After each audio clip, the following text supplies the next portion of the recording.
Fala pessoal, tudo bem? Como é que vai a vida de vocês? Estamos aqui para mais um vídeo do nosso Deus Não Está Morto.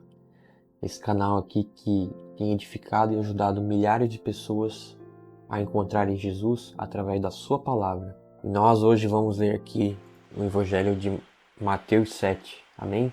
E vamos ler aqui: o juízo temerário é proibido. Não julgueis para que não sejais julgados, pois com o critério que julgardes, sereis julgados, e com a medida que tiveres medido, vós medirão também. Porque vês tu o argueiro no olho do teu irmão, porém não reparas na trave que está no teu próprio olho, ou está no teu próprio? Ou como dirás a teu irmão, deixa-me tirar o argueiro do teu olho, quando tens a trave no teu? Hipócrita, tira a primeira trave do teu olho, então verás claramente para tirar o arqueiro de teu irmão. Não deis o que é santo aos cães, não deis aos cães o que é santo, nem lanceis ante os porcos as vossas pérolas, para que não as pisem como os pés, e voltando-se vos dilacerem. Jesus incita a orar. Aqui, antes de continuar aqui, o que seria o versículo 1 ao 5 a gente já entendeu só de ler. A gente não deve julgar com hipocrisia as pessoas. A gente nunca sabe a história que está por trás de uma pessoa, né? Às vezes a pessoa está sofrendo uma coisa, mas quem pode julgar essa pessoa? Deus. Amém? Claro que nós julgamos situações, não pessoas. Amém? Eu sempre digo assim, ó, a gente julga a profecia e não o profeta. Amém? A questão é que nós não devemos ser hipócritas. E ali quando fala aqui ó, no versículo 6, 7, 6, não deis o que é santo aos cães, aqui está falando especificamente sobre você conhece a palavra de Deus e você quer forçar a pessoa a conhecer o Evangelho. Não vai funcionar. Você precisa ser gente boa com a pessoa, você precisa amar a pessoa, mas quem convence é o Espírito Santo. Amém? Jesus incita a orar. Pedi, dar-vos-á. Buscai e achareis. Batei, abrir-se-vos-á. Pois todo aquele que pede, recebe. E o que busca, encontra. E que bate, abrir-se-lhe-á. Ou qual dentre vós é o homem que, se porventura o filho lhe pedir pão, lhe dará pedra? Ou se lhe pedir peixe, lhe dará uma cobra? Ora, se vós que sois maus sabeis dar boas dádivas aos vossos filhos, quanto mais vosso Pai que está nos céus dará boas coisas ao que lhe pedirem. Tudo quanto, pois, quereis que os homens vos façam, façam, fazei-vos também a eles, porque essa é a lei e os profetas. Então, olha só, hoje, Cristo já nos deu todas as coisas naquela cruz, mas a gente tem que pedir. A herança é nossa. A herança é nossa. Cristo morreu naquela cruz e a nossa herança está nele. Porém, nós devemos pedir a Deus Pai, porque Deus é um Pai que tem a herança. Devemos pedir a Pai para que Ele nos dê a herança dele. Amém? E é isso que o texto ensina. E ensina aqui, ó, que se tu pedir peixe lhe der a cobra, ora, se vós que são maus sabeis pedir ou sabeis dar dádivas aos vossos filhos, quanto mais vosso Pai que está nos céus dará boas coisas ao que lhe pedirem. Tudo quanto, pois, quereis que os homens vos façam, assim fazei-vos também a eles, porque essa é a lei e os profetas. As duas estradas. Entrai pela porta estreita, larga é a porta, e espaçoso o caminho que conduz para a perdição, e são muitos os que entram por ela. Estreita é a porta, e apertado o caminho que conduz para a vida, e são poucos os que acertam com ela. Então tem muita gente no mundo perdidona. Nós não devemos julgar essas pessoas, porque a gente não sabe a história delas, a gente não sabe o que elas passaram. Mas Jesus diz que tem muitas pessoas andando no caminho errado, fazendo coisa errada. E nós devemos fazer o quê? Apontar o dedo? Dizer, olha, você é pecador e você é um desgraçado. Irmão, eu sou o maior dos pecadores. Eu não mereço nada do que eu tenho hoje. Tudo que eu tenho é pela graça de Deus. Então eu olho para uma pessoa que é pecadora e digo, eu também sou mau. O que me faz ser santo e irrepreensível no Senhor é a regeneração que o Espírito Santo de Deus traz na minha vida. Se não for isso, meu irmão, eu não sou nada. Eu sou apenas mais um. Amém? Os falsos profetas. Acautelai-vos dos falsos profetas, que se apresentam disfarçados de ovelhas, mas por dentro são lobos roubadores.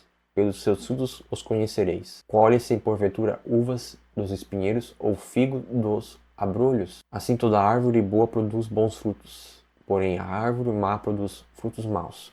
Falso profeta existe de monte, sempre existiu, desde o tempo de Jesus. Aliás, desde antes de Jesus, né, Balaão já era um falso profeta. Bem antes de Cristo estar aqui. Depois, na história da igreja, a gente tem muita gente que foi falso profeta. Mas uma das grandes questões é que o falso profeta, ele te incentiva a cobiça e ele também cobiça. Ele ensina doutrinas que te fazem cobiçar cashback, grana ou alta performance. Você é top, você é isso. Cara, isso é teologia da prosperidade. Deus me fez para ser próspero, mas não para ser altamente. Nossa, eu tenho que desejar isso com todo o meu coração. Não tenho que desejar isso com o meu coração. E outra coisa, o dízimo que você dá na sua igreja, a oferta que você dá, que é bênção demais fazer isso, tem base bíblica. O dízimo aparece com muita força a partir do quarto século. Nos 3 primeiros séculos ele é mais voluntário, assim, as contribuições são mais voluntárias, então, mas a partir do quarto século a gente vê que existe aí uma aparição maior. Não quer dizer que não tinha antes, mas analisando o contexto histórico, a igreja passou por uma grande perseguição até ali o 3º século, quando ela se uniu com o Estado, quando virou aquela coisa. E a partir dali ela começou a ser mais livre para falar das coisas. Então não se falava muito de algumas coisas. A partir do momento que a igreja ficou um pouco mais livre, conseguiram falar de mais coisas e tudo mais. Só que aí a igreja se une com o Estado e dá aquela treta toda. Mas sempre teve dízimo na história da igreja. A gente lê isso nos pais da igreja. Santo Agostinho fala. Muitos são contra. A oferta também sempre teve. Sempre teve pessoas que foram sustentadas pelo dinheiro que a gente dá na igreja. Sempre teve isso. Não tem problema nenhum. Inclusive é bênção você dar seu dízimo na igreja, você dar sua oferta. Você fazer isso com alegria, com a paz de espírito, entendeu? Você fazer isso como um culto. Porque Hebreus ensina sobre cultuar a Deus com o nosso dízimo. E 1 Coríntios ou 2 Coríntios, esqueci agora, ensina sobre cultuar com a nossa oferta. Tudo isso está na Bíblia. E também está na história da igreja, que vai aparecendo, aos poucos vai aparecendo mais essas coisas. A questão é, não pode ser movido por cobiça, irmão. Isso é o que os falsos profetas fazem. Eles pegam as bênçãos que Deus criou e fazem o objeto de culto. Então, Deus criou as bênçãos e fazem isso ser a coisa mais importante do culto. Que os falsos profetas, eles atuam na cobiça. Você vai ter seu carro novo, você vai ter sua casa, você tem que almejar. Deus pode te dar tudo isso, meu amigo. E eu não estou nem um pouco contra isso. Eu orei por uma casa e Deus me deu uma casa. Eu orei por um celular, Deus me deu um celular. Eu orei por uma câmera, Deus me deu uma câmera. Eu orei por várias coisas, Deus me deu. Eu orei por emprego, Deus me deu.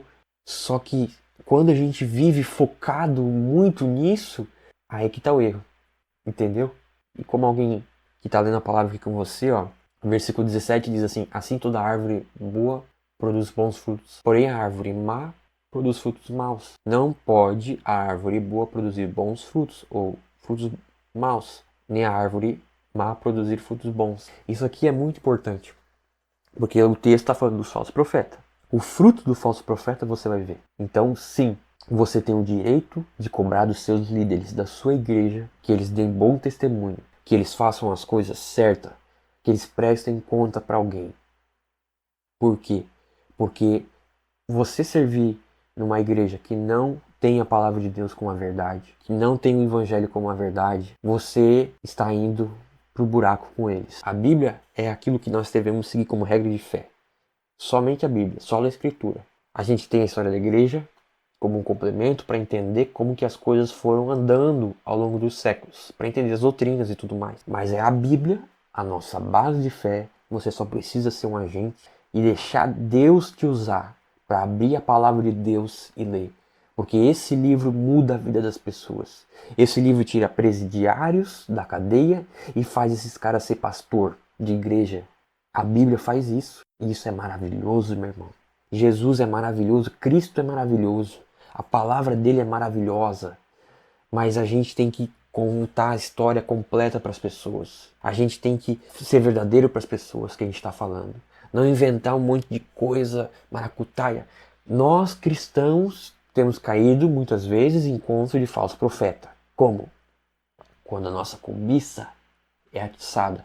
Assim pelos frutos os conhecereis, versículo 20. Toda árvore que não produz bom fruto é cortada e lançada ao fogo. Nem todo aquele que me diz Senhor, Senhor entrará no reino dos céus, mas aquele que faz a vontade do meu Pai que está nos céus. Muitos naquele dia hão de dizer: Senhor, Senhor, porventura não temos nós profetizado em teu nome, e em teu nome não expulsamos demônios, e em teu nome não fizemos muitos milagres? Então lhes direi explicitamente: nunca vos conheci, apartai-vos de mim, os que praticais a iniquidade. Então a salvação é individual. Eu e você, cada um de nós vai prestar conta diante de Deus. A minha mãe presta conta para ela, eu presto conta, meu pai presta para ele e vice-versa. Cada um de nós. E nós estaremos diante do tribunal de Cristo. E nós prestaremos conta sobre tudo aquilo que a gente faz. E Deus está dizendo aqui, ó. Muitos naquele dia vão dizer: eu fiz isso, Deus, eu fiz aquilo, eu evangelizei, eu fiz isso. Mas não, Deus não vai aceitar. Então a gente tem que tomar cuidado com aquilo que a gente cultua aqui dentro, com os nossos ídolos internos. Porque eles podem tomar o lugar de Cristo. E eles podem fazer isso. E nós devemos estar atentos a isso. Amém? Os dois fundamentos. Todo aquele, pois, que ouve as minhas palavras e as pratica será comparado a um homem prudente, que edificou sua casa sobre a rocha. E caiu a chuva, transbordaram os rios, sopraram os ventos e deram com ímpeto contra aquela casa, que não caiu porque fora edificada sobre a rocha. Amém? E todo aquele que ouve as minhas palavras e não as pratica será comparado a um homem insensato que edificou sua casa sobre a areia. E caiu a chuva, transbordaram os rios, sopraram os ventos e deram com ímpeto contra aquela casa. E ela desabou, sendo grande a sua ruína. Então veja, tome cuidado, irmão, onde você está construindo a sua casa. Se a tua primeira palavra é Jesus, está tudo certo. Continue nesse caminho, continue obedecendo Ele. Quando Jesus acabou de proferir essas palavras, estavam as multidões maravilhadas da sua doutrina, porque ele as ensinava como quem tem autoridade e não como os escribas. Então Jesus ensinava como quem tinha autoridade. Por quê? Porque Jesus, ele falava algo que ele vivia. Jesus ensinou sobre o amor, Jesus aqui ensinou. Jesus era um judeu praticando a lei judaica, mas que vivia as coisas da lei. Nós somos gentios, não estamos na lei de Moisés, mas na lei de Cristo. Porém, nós seguimos os mandamentos. Jesus vai, é como se fosse assim, ó. Você faz uma teologia sistemática, você vai pegando cada assunto sistematicamente e vendo como ele vai se comportando. Mas aqui, ó, irmãos, a gente vê como Deus é maravilhoso, como Deus fez coisas maravilhosas enquanto veio como homem na terra. Amém? Ressuscitou como homem e é 100% Deus, 100% homem. Eu quero orar pela vida de vocês. Pai, Deus, obrigado pela vida de cada um que está me assistindo aqui. Obrigado pelos estudos que nós estamos fazendo. Está sendo uma bênção para mim, porque eu estou aprendendo a falar mais e para essas pessoas maravilhosas, Pai, que estão me assistindo aqui. Deus abençoe cada um de vocês. Que a paz de Cristo reine na sua casa. Em nome do Pai, do Filho e do Espírito Santo. Amém e amém. Valeu, gente!